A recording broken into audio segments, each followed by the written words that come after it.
Malaysia airports holding Berhad பங்கு பரிவர்த்தனையில் ஏற்பட்ட 500 million ringgit இழப்பு தொடர்பில் தம்மை விசாரிப்பதற்கு நாடாளுமன்றத்தின் பொது கணக்கு குழு PAC எடுத்திருக்கும் முடிவு குறித்து போக்குவரத்து அமைச்சர் அந்தோனி லோக் நேற்று கேள்வி எழுப்பினார். இந்த முடிவு ஒரு அரசியல் நோக்கம் கொண்டதாக இருக்கிறது. ஜாசைக்காவை சேர்ந்த ஒரு அமைச்சர் என்ற காரணத்தினால் தன்னுடைய தோற்றத்திற்கு களங்கம் ஏற்படுத்தும் நோக்கத்தை கொண்டிருப்பதாக அக்கட்சியின் தலைமைச் செயலாளருமான அவர் குறிப்பிட்டார்.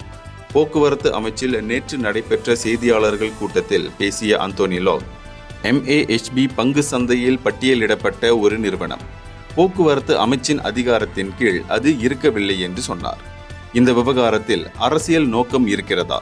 PACயின் நடவடிக்கை ஜாசைக்காவை சேர்ந்த தமக்கு எதிரான நகர்வாக இருக்கிறது என்று அவர் மேலும் தெரிவித்தார்.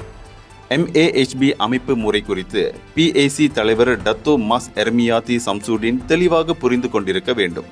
இது அவருக்கு புரிகிறதா இல்லையா என்பது எனக்கு தெரியவில்லை. MAHB பங்கு சந்தையில் பட்டியலிடப்பட்ட ஒரு நிறுவனம். அமைச்சின் அதிகாரத்தின் கீழ் அது இல்லை என்ற உண்மையை அவர் வேண்டுமென்றே அலட்சியப்படுத்துகிறாரா என்று அந்தோனி லோக் கேள்வி எழுப்பினார். MAHB பங்கு விற்பனைகளில் 500 மில்லியன் ரிங்கிட் இழப்பு ஏற்பட்டிருப்பது தொடர்பில் நடத்தப்படும் விசாரணையில் அந்தோனி லோக் உட்பட சில முக்கிய தனிநபர்கள் அழைக்கப்படுவதற்குரிய சாத்தியம் இருப்பதை முன்னதாக மாஸ் எர்மியாத்தி சுட்டிக்காட்டியிருந்தார்.